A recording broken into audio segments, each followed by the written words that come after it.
So I just really want to kick off with thanks to the Soaring Society of America for the interest that this announcement has generated and the support of the Proving Grounds.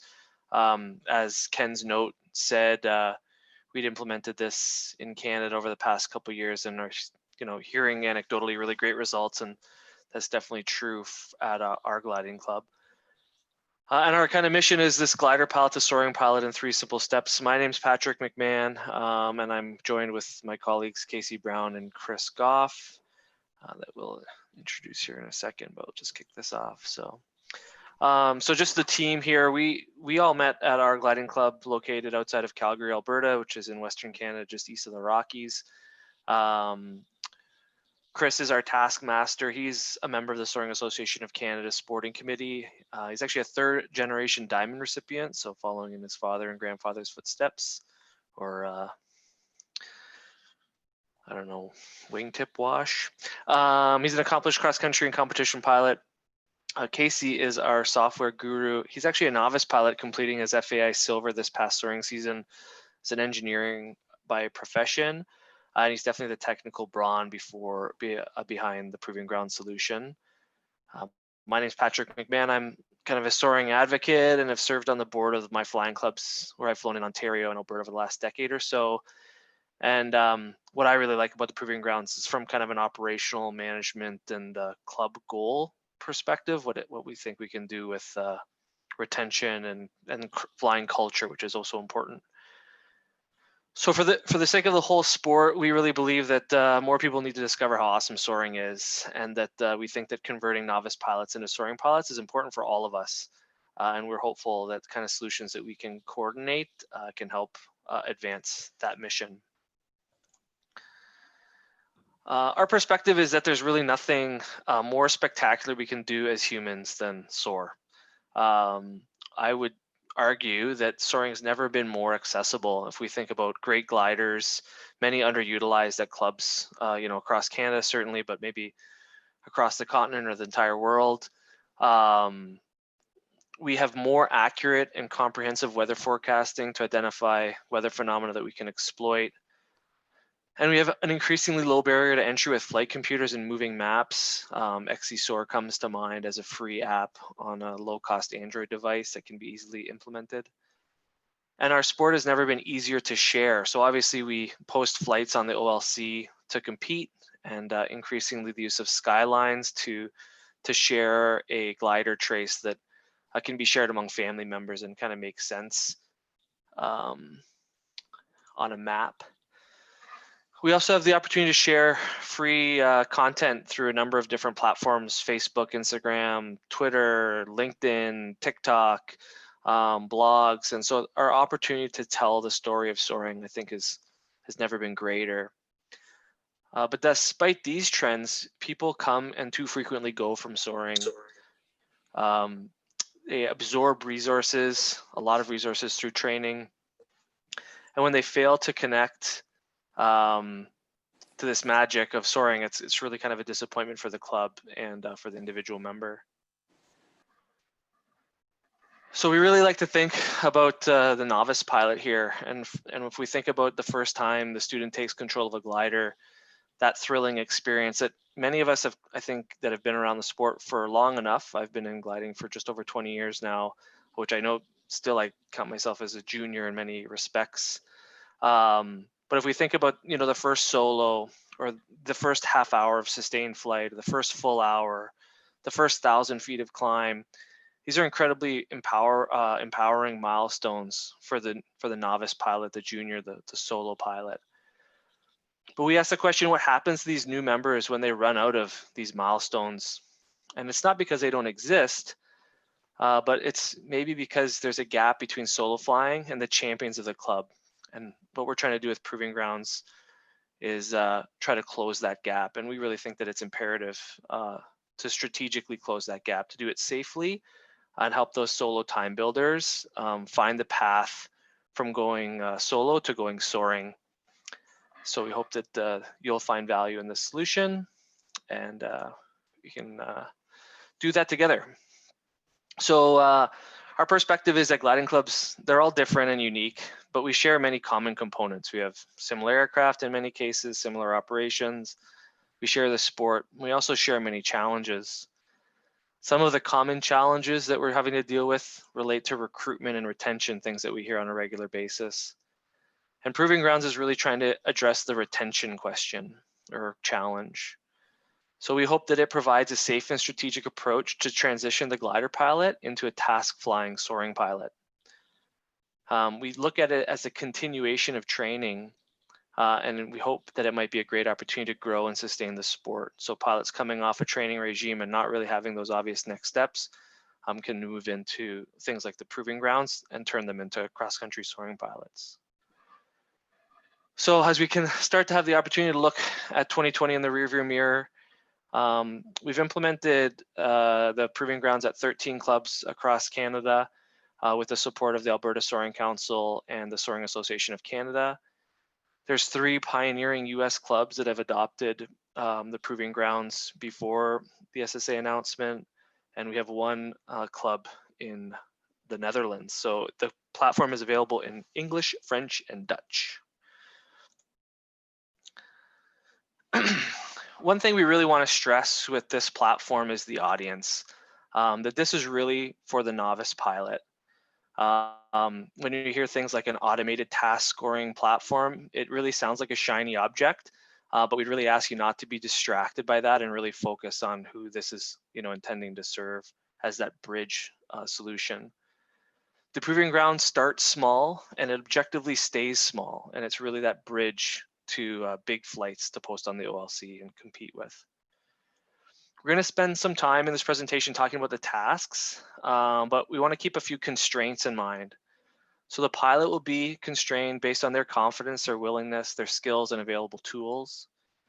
And the club might have constraints related to cross-country culture, cross-country permissions. There may be airspace implications, fleet implications. So for like Schweitzer clubs, we talk about safe flights with 20-1. That might not always be the case in wind with a 126 or 123. Critically important to club considerations are terrain. So we're actually dealing with a club in Oregon right now where terrain becomes a challenge in tasking. We're definitely going to encourage you to keep rules and tasks as simple as possible and strategize on resolving barriers to entry like flight computers, which might be something the club will have to have a strategy for. We really encourage for the first task. We see certainly that it has the greatest participation in our experience at CUNYM. It keeps pilots within final glide. And we would definitely encourage you to have a task that's accessible without punishment. So I say permissible without punishment, that a pilot that went and do it wouldn't get in trouble for doing it. So it's definitely like an accessible local time builder task. Give someone something to do while they're floating around. We hope that success on the local task, the first of 3 tasks, will create a task pilot that's hungry for more, and that the subsequent tasks will create cross-country capable pilots.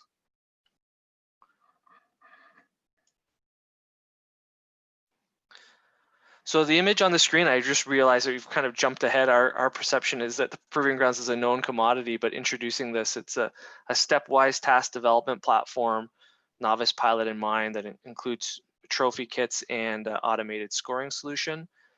But what you see at the center of this slide is the Proving Grounds that we've implemented at our gliding club at CUNYM, again, south of Calgary. So when we've considered our tasks in defining the Proving Grounds, we have airspace issues to the north as it relates to Calgary International Airport. And we have pretty unforgiving terrain to the west as we quickly move into the Rocky Mountains and the foothills of the Rocky Mountains. So we wanted our pilots to prove themselves on the prairies. The diamond-shaped task you see on the top left, that's what we call our racetrack. Our furthest point from home is the gas tanks on the south, and that's about 8 miles away. We have a lot of interest with this, and there's not a soaring day that goes by at the gliding club that we don't have pilots talking about the racetrack. Configuring the right tasks for your site is really going to be the toughest part of setting up the Proving Grounds. Choosing the right rules and considerations, they have to reflect the goals of your organization. But from our experience, the racetrack variant for a first task is a fun, dynamic, and popular way. We're going to talk a lot about it, but it's not necessary. The choice of tasking is certainly up to you. So if you're considering the racetrack task variant, some things to know about it are that any point on the racetrack can serve as a start point, and a lap is complete when you cross that point again. Since any point can serve as a start point, if you flew multiple laps of the racetrack, your score will reflect your fastest lap, because you're kind of effectively restarting a lap with every point you move through. That'll all be automated for you, and we'll talk about the automated scoring bot in a moment. The racetrack is safe for pilots as long as a pilot maintains 1,500 feet above pattern height with a 20-to-1 glide ratio available. So that may depend on wind and the type of aircraft they're in. And it's intended that special permissions are not required for a pilot to attempt that task. We would recommend clubs consider a single direction when they're flying this task to mitigate the risk of collision. And we do recommend this kind of diamond pattern around the club to avoid overhead traffic that might conflict with instructional flights. Again, the choice of tasking is up to you, but these are some considerations that we've found in dealing with a number of clubs as they've set up their systems. Tasks after the smallest one, they may start, depending on your goals, to require flying beyond final glide of the home airport. We suggest tasks that are about 60 statute miles in length and then 90. Triangles are similar polygons for those. And most clubs will tolerate clockwise or counterclockwise flying on those tasks. They're great for the use of mentoring, whether that's lead and follow or for dual flights. And something to consider on the largest task is if you can incorporate a leg that would satisfy FAI silver distance, it's kind of a neat bonus. 150 kilometer triangle with kind of 1 statute mile radius turn points isn't an easy task for a pilot that doesn't have a silver, but it's kind of a neat thing to build in just as part of framing it up for those that are looking for building that cross-country capacity and have those tolerances. It's critically important to define the tasks over safe terrain with good land-out options. One thing that you see with our 2 larger tasks is that they build on top of each other, so that a pilot that's been successful on the middle task is mostly familiar with the terrain they're looking at as they fly for the larger task. And if they flew for the larger task and were unsuccessful, they might be able to bail out and still find success on that middle task. It's worth emphasizing again that these are just suggestions informed by our experience to date from our club and working with other clubs as they've set them up. We do have to make tasks that reflect the goals of your club. And we're happy to help provide that insight and some coaching toward some good tasks, and really to think about these for years to come. On the configuration slides, we do have this option of a standard racetrack, and there's kind of a reason why. We know how troublesome it is to add new turn points to a club file that's already in place. It's quite the nuisance. And many club turn point files don't have enough or don't have any nearby turn points that can be used to successfully create a racetrack that keeps pilots close to the airfield. So if you don't have nearby turn points in your club file, adding some might be required to get this local task available to start the proving grounds journey for this novice pilot. Our standard racetrack, if you chose that as an option at your discretion, of course, would involve points north, east, south, and west of the airport, and they'd be about 7 miles away from home. This creates a task with a minimum distance of 33.4 miles, and it's safe if pilots maintain, again, 1,500 feet above pattern altitude. These might be alternate starts if you ever use it for a contest, a local contest. So when you see the reference to a standard racetrack, this is what we're referring to. And you could incorporate some or all of these points depending on what's available in your local turn point file as you're thinking about building that first task design for the local pilot. A big part that we've not really talked about of the proving grounds here is what you get, the physical resources that are provided. And this is where the SSA offer really comes into being. They're going to cover all of the materials and the setup costs, and we provide then a turnkey solution from trophies to task sheets to organization. We even provide you a couple Sharpies to fill out the magnetic slips. The first and probably most critical physical component of the Proving Grounds task, the trophy kit, are the task sheets. We're going to provide laminated sheets for the pockets of gliders and loose sheets to be worked on by private members captivated by the challenge of task flying or for any other purpose, really. The task sheets are developed through the application process, and they're provided to get buy-in from stakeholders as this becomes a visual resource for your club. On the front, we include a map of the task area, any rules that you'll need to consider, like the maximum start altitude or minimum finish altitude. We're going to use cylinder radius without identifying radius as kind of common gliding vernacular. One of the benefits of the Proving Grounds is to build the language of soaring. And if there's direction of travel that needs to be articulated, it'll be on the front of the task sheet as well. The back leaves room to put a crew person's name and their phone number, a land-out checklist that's customizable based on what you expect at your club from your members, pre-flight considerations, again, totally customizable.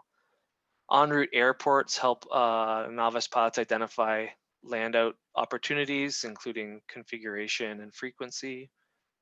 And there's also a blurb at the bottom about how to use the Proving Grounds, how to submit your IGC file and rank your flight. And an opportunity just to contact us, and also a trigger to receive the task cup file. So everything that you need is provided right in the pocket of the glider. Again, we provide a bunch through setup, and we'll host a PDF of the task sheet on a blog post for your gliding club on our website.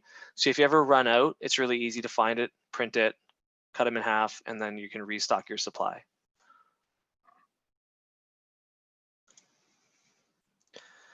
The bot is really the heavy lifting of the Proving Ground solution. So this is the magic, and it's what makes this scalable. So you'll need to be able to recover an IGC file for the flight that you would do like any other flight to post on the OLC, and there's a number of sources you can grab that from: a flight computer, Flarm, Fly with CE, Volkslogger for the legends out there. We ask you to attach that IGC file to an email and then send it to the specific email address for your club. So for our club, it's qnim@soaringtasks.com. The IGC file in the attachment is evaluated against the tasks that are defined in a cup file that we coordinate through configuration. The results of this evaluation are emailed back within about a minute. And this sample is shared on the top on the right here. So we have headline performance, a summary of the turn points that were satisfied, any other evaluation considerations. At the very bottom there, it's noted that because the cup file is such a valuable resource, it includes turn points and tasks. You can write an email to your scoring bot with the word task in the subject, and you'll be emailed back the cup file that includes turn points and tasks for the club. So especially for those that are using a program like XCSoar, you can set yourself up right on the field if you're internet savvy on the smartphone. We also carbon copy a club admin on the result so that person, whether it's a CFI or a cross-country champion, can see who is submitting files. And it also provides a little bit of an audit trail if the competition for top speeds gets pretty intense.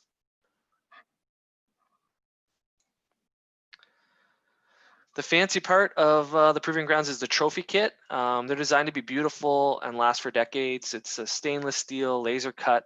It's etched with our logo, if you can make that out in the back.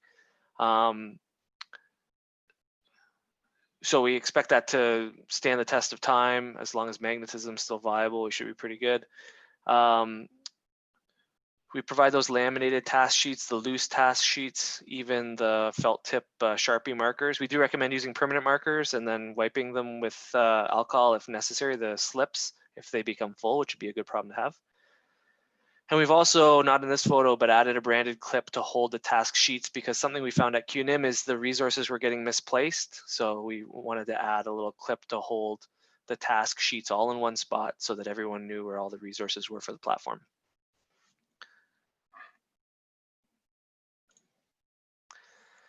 So really what we're trying to accomplish with this call, after a little bit of an introduction, is the how to get started for those that are looking to take advantage of this opportunity or see value in the platform.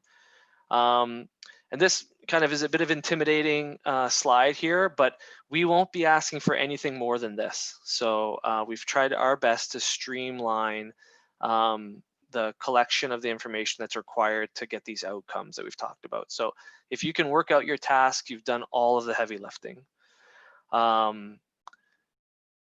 First, we really just need information associated with a task. Oh, we've got someone else joining just at the right spot.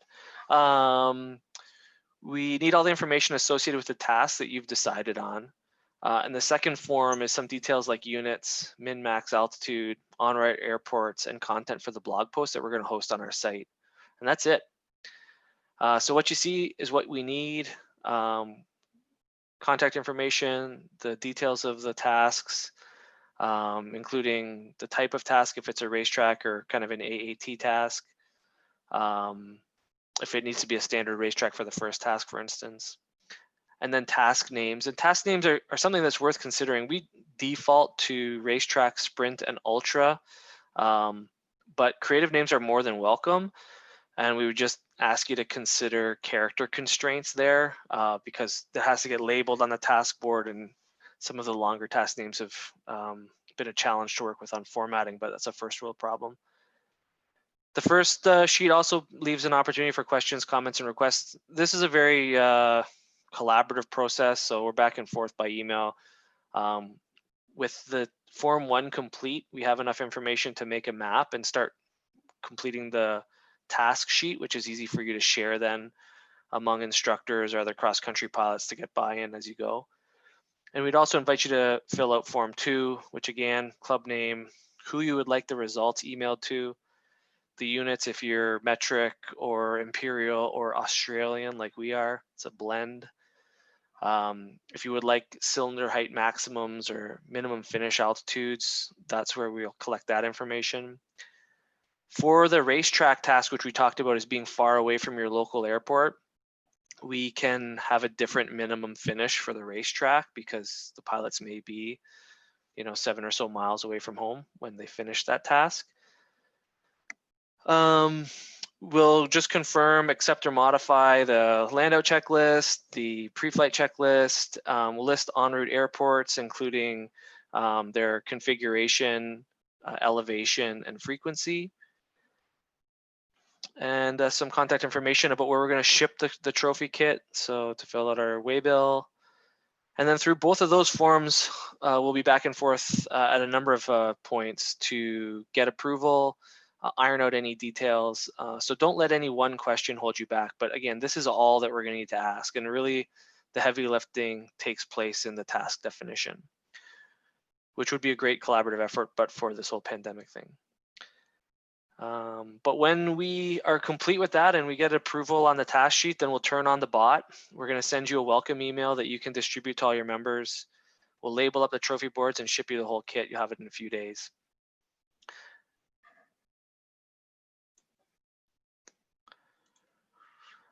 This slide here just to talk a little bit about the offer from SSA.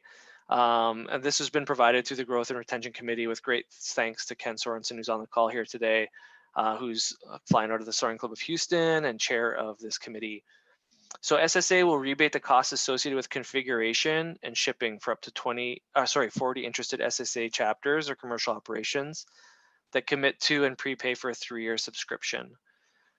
The yearly subscription is like $35 a year. It is $35 a year to maintain, support, and improve the platform, and we don't expect this fee to change for the foreseeable future.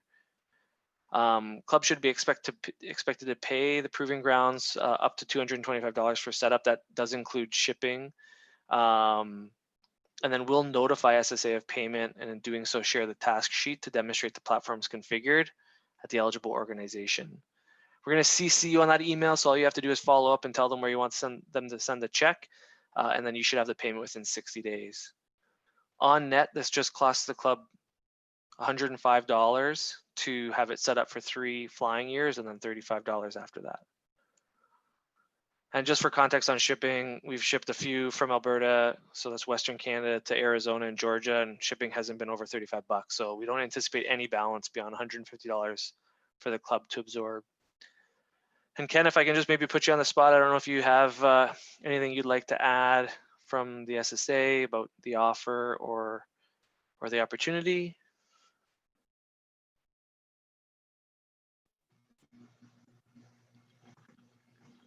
Okay, I'm here. Can you hear me? We can, yep. Okay, well, I just wanted to say we're glad to be able to help, and we think this looks like a terrific program.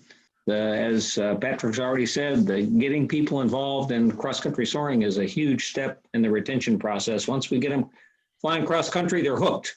So, and this looks like a really, really great way to do it. And the SSA is glad to help. And thank you, Patrick and Casey and Chris, for putting this program together. It looks awesome. Well, we're happy. Thanks for that feedback. It's nice to hear.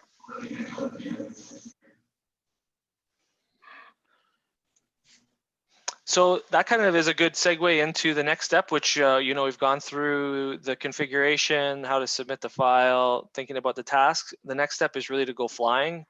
Tasks are configured, bots live, trophies placed in a visible location. You have an inviting sky. It's kind of all out, take up slack and all out. So this is the proving grounds.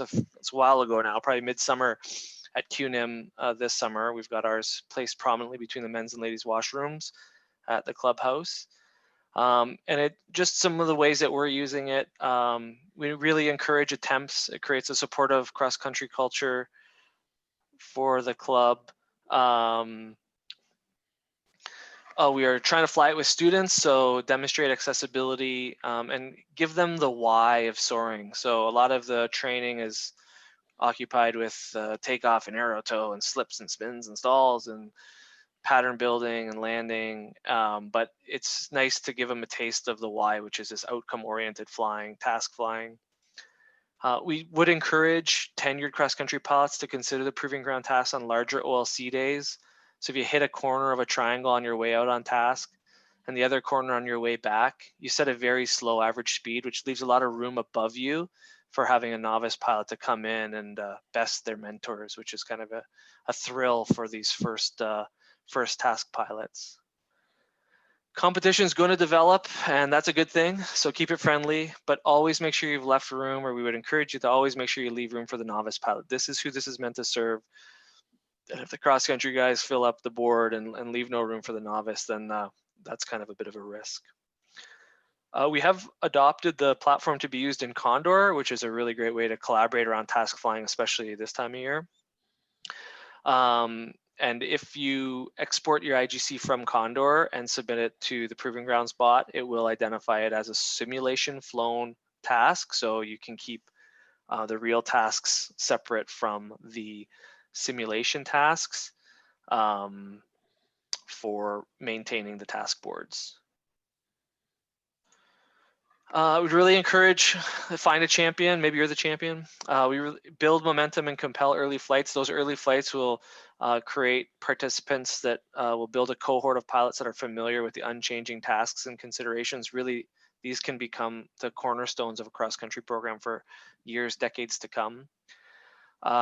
We do, as a kind of group, provide general support to use the Proving Grounds with XC Soar, which is a free moving map flight computer application for Android devices, and cell phone service is not required, which is increasingly popular with junior pilots, and it might be worth making pilots aware of to support with the flying. So even if you are a Volkslager or an UDI or depend on your moving map in panel display, this might be a solution that could help close a gap in the club. So there's some interesting questions, and we'd love to hear solutions. And I think we're going to maintain this newsletter to share best practices and share examples from clubs that they are implementing it now around the world. But one of the challenges, depending on the size of the house or the size of the club, is what happens when the board fills up. So one of the ways we're managing this at QNIM is that pilots are only allowed to keep one best time per task per pilot. So I really only update my slip on a task if I beat my old time. And then toward the end of the year, we'll kind of retain only the top 10 flights by time. but it's going to be really important for us that we keep that room for the novice pilot to get that recognition. If you think about a cross country day, if you have pilots that are doing 300, 400, 500, 600-kilometer days on OLC, it kind of eclipses the member that's done a 50-kilometer task or 30-mile task. But for that member, it's like they're on the top of Mount Everest, and we really want to give them that social recognition and that competitive environment to showcase that win. Some strategies to get early flights that we're hearing about. If you're near the Tucson Soaring Club, Amazon gift cards are available for first flights on tasks. So I'm going to set the GPS and head out. The Toronto Soaring Club's providing a free aero tow, and I'm obligated to buy a beer that anyone that can top my time on QNIM's Racetrack.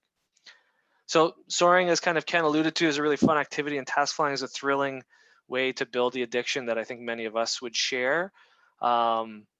And we think that there's an opportunity to share that through the standardized approach. So that's kind of the presentation. And I don't know if you have questions about it from an implementation perspective or just generally about the solution, but we're happy to field anything you've got. Go ahead, Ken, I see your hand raised. Just a suggestion.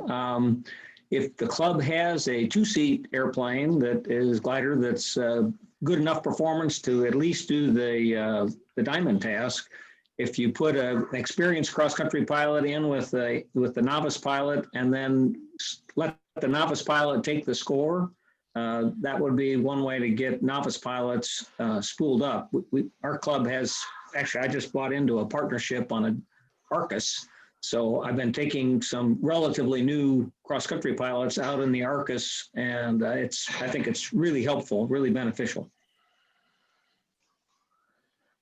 Someone that finds himself in the backseat of an Arcus, I can tell you that all those flights are very beneficial. Yeah, well, yeah, definitely. Go ahead, David. Oh, sorry. Yeah, I had a question, or 2 parts. Looks like your board is a season board. It's not a day board or a weekend board. Yeah, that's, I think, ambitious to think that we'd get a lot of those flights on a weekend. At QNIM, we're thinking about weekend kind of contests informed by the proving grounds. But yeah, it's the times are designed to stand for time, but of course, implementation again comes up to what you folks want to do. I think there's a risk that with 45 spots for top times, you might have a predominantly empty trophy board if it was a weekend only or day only approach. But again, it's your implementation has to make sense for you and your members. So that was probably a stupid question. If you knew about my club, we'd have. Does part 2 of the question is handicapping? Is that all set up in your program? I'll pass that to Casey just on the implementation of handicapping. Yeah, so we look at the IGC file and we pull out whatever has been entered as the aircraft, and then we pull from standard handicapping lists to apply a handicap to that flight. So it really depends if your flight computer is set up, initialized with the aircraft type in it. But if it is, yes, we handicap. I saw Fabrizio, sorry, got cut off there. I don't know if you've got a question. Yes. Do you have a web-based scoreboard? Like it's great to have the scoreboard at the clubhouse for those fortunate enough that have a clubhouse. But let's say, is there something available to like a scoreboard, a virtual scoreboard in your website?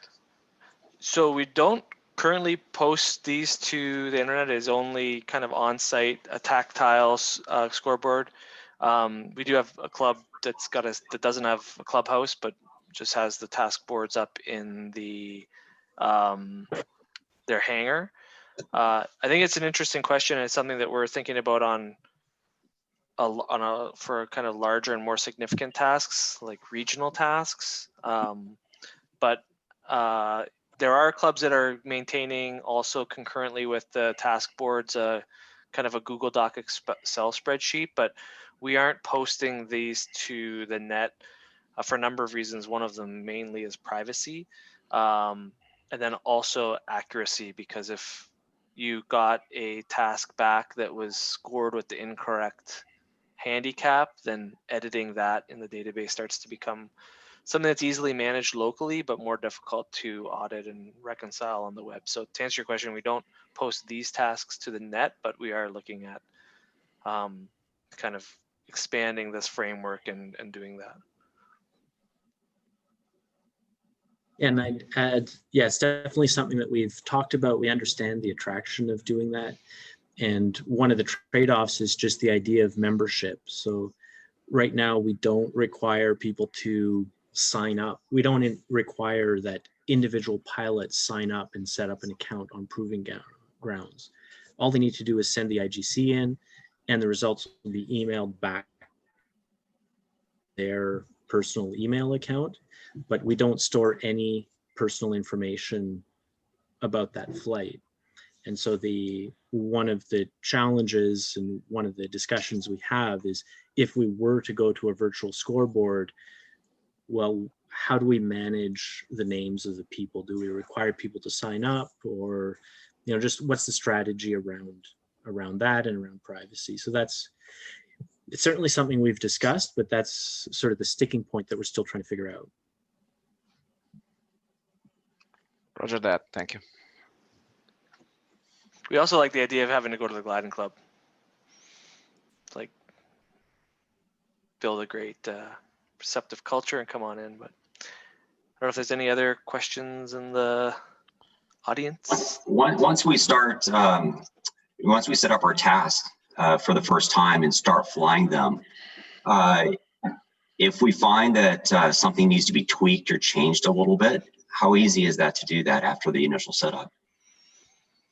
And is it possible? Yeah, it's possible. The technology side is relatively easy. Just kind of have to worry about the printed resources that are out there. So it might be a reprint and relaminate and ship of new task sheets. But obviously, you'd also wipe any previous successes because you'd be comparing apples to oranges to some degree. But it's in the realm of possibilities. It's, you know, nice to get this sufficiently accurate at a start, but it's not outside of the realm of possibilities. And do you guys have any templates or just a list of, you know, previously defined rules that other clubs have used or you guys have used just to help make sure we're thinking about everything we need to be thinking about as we set it up? Yeah, I don't know, maybe Chris, I'll defer to Chris as our task master about the setup and at least on the tasking side. If you're looking for examples, I mean, on our website, soaringtask.com, you can go through all the clubs who have been set up, so you can look through their task sheets, which will give you an idea of what other clubs are doing. If that's a question. Yeah, that's exactly it. I didn't realize those were available to view on the website, so that's perfect. Yeah. And just to highlight in the forums, like Patrick showed sort of the general questions that are asked. Many of those questions have just default or suggested answers.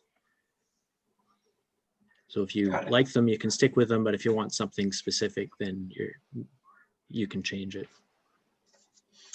And I've got one more for you guys. Our two club assets are going to be a two-place, Groves. Very basic instrumentation, so we don't have flight computers, we don't have loggers, that type of thing. Very young up-and-coming club. So, folks that are going to be interested in particularly starting this are not going to have, UDIs or devices to log IGC files. I know CU has a Navigator app that I think this may work on their free service for that. But what are you guys using or seeing other clubs using to be able to log those IGC files without having to invest in a more expensive flight computer? Chris, you want to handle this? Sorry, yeah, I'm still muted there. Well, we're all XC-SOAR users, so we can use it on our cell phones. So I think this easiest solution is a cell phone. Pretty much everyone has a smartphone these days. Both Apple and Android, you can just get a simple app that just records for an IGC file, or you can get into a program like XC-SOAR Top Hat, and there's a few other different ones that are available. So yeah, that's the easiest thing. Yeah, if you have really basic, like a lot of people have FLARMs these days. The FLARMs, of course, can send out a IGC file, but if you don't have that, then I think the easiest solution is using your cell phone, because most people have them, and it's pretty much free to do that, depending on which app you want, but there's definitely free options. So for example, like with that XC-SOAR, then the pilot would just load that cup file with a task in it into their XC-SOAR on their device, and then it basically is going to automate from there to log their file, their flight. That's correct.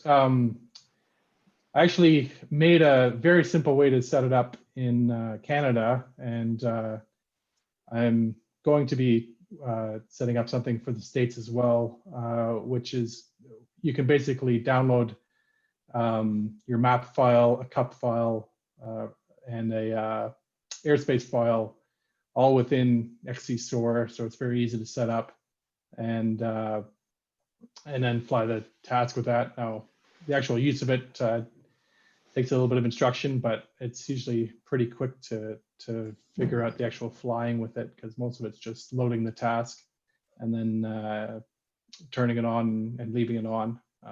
So with XC-SOAR, basically as long as it's on, it'll detect your takeoff and landing and make an IGC file out of it.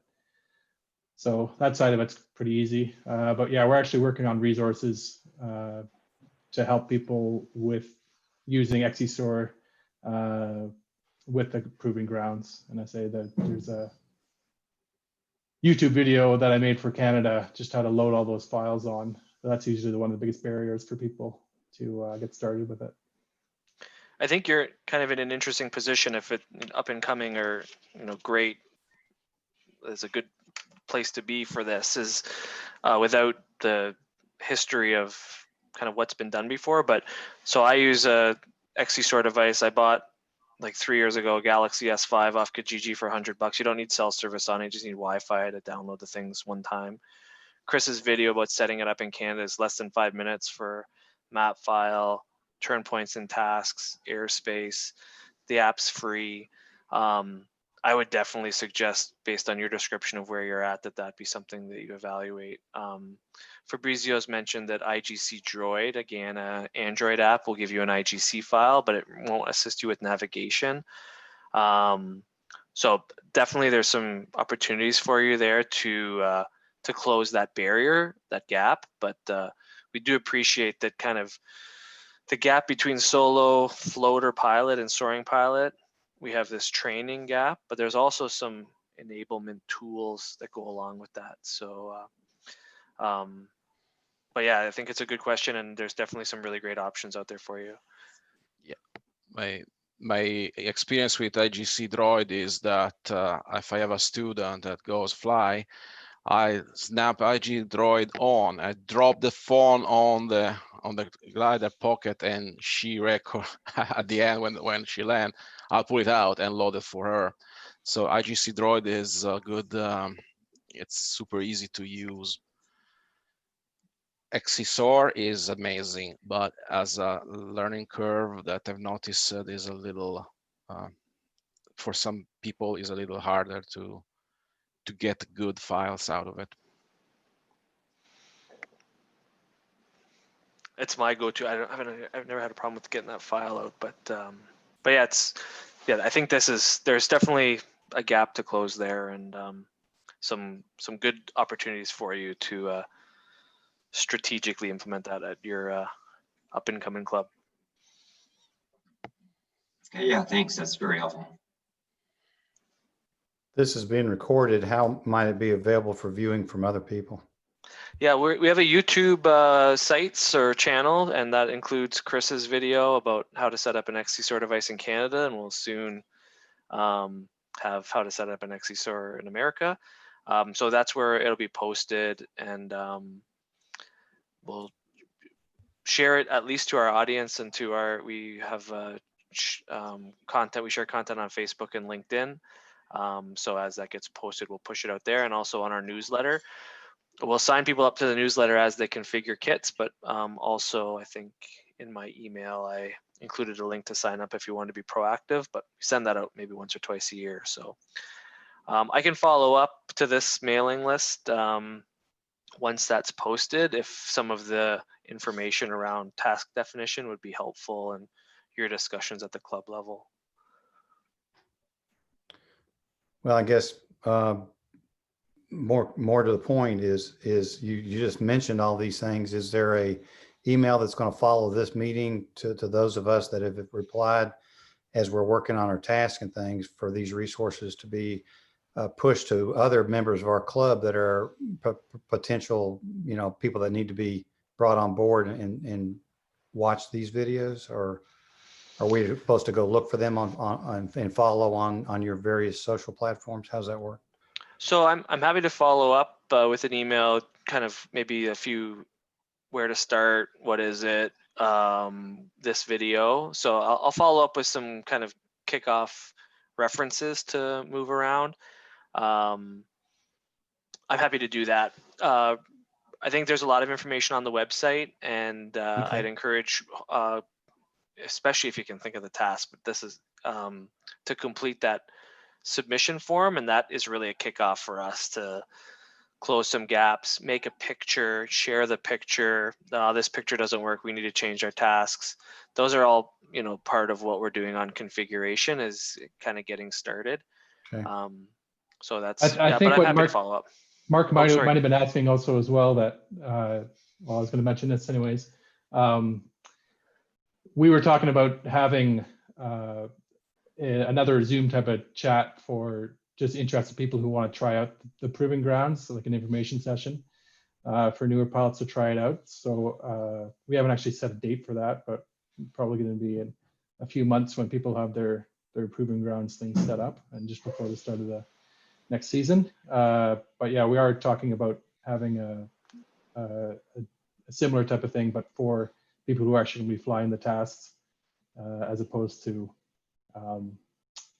just setting up the proving ground system like this one is. Yeah, I've got to recruit a few people to, help. And if this presentation from tonight is recorded, to me, it answers a lot of questions. And your website certainly has a lot of information on it, but I just think this is a nice presentation. So I was inquiring about its availability. Yeah, we'll put it up as quickly as we can, and I'll follow up with it and some other resources for you to share around. Very nice. Yeah, for sure. And that's really we have another presentation we gave to another audience. It's really like the what is it? And now this becomes the how to configure it. And Chris has alluded to the next time we get together, we'd like to do something about, how to use it. And so we'll have those resources available at any time. I'd like to educate without my involvement if I can, if you know what I mean. I don't want to have to answer all these questions that are answered inside this video. So yeah, perfect. That's good. And we did get another question on, I solicited some questions for those that couldn't come in, but there was some concern about reserving the SSA funds. So we have had a swell of interest, which is great to see it. And it's a great time of year to be working on things like this, to be able to implement it through a full soaring season in 2021. But you'll know if the SSA subscription has run out before there's any exchange of funds. So, and we're in good shape right now, but we look forward to getting some tasks in and getting some kits out and putting more pins on the map. So it's pretty exciting for us to see that this is getting the reception that it is, and that it could have the impact we hope it does.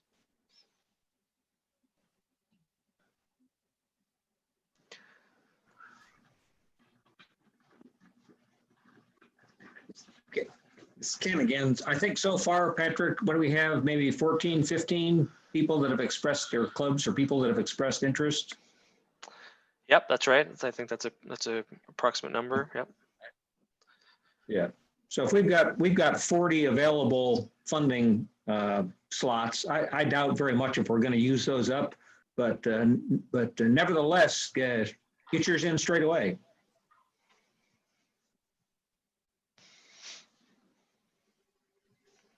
I don't know if there's any other questions, and then, or if there are, obviously we're available. There's a contact form on the website. You have my email address. if you're forwarded this invite. So we're happy to answer questions and get you set up. I guess one other offer, maybe to Mark's point, we have done this in the past when clubs have set it up and they've broadcast it to their pilots. We're more than happy to join that call and kind of translate some of the intention versus interpretation.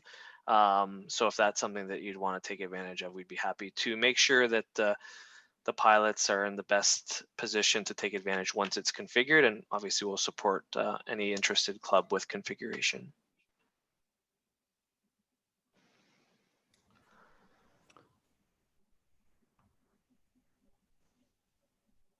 Fantastic. Well, if there's no more questions, I guess that concludes this. And we got one more. Oh, what? Just a thanks.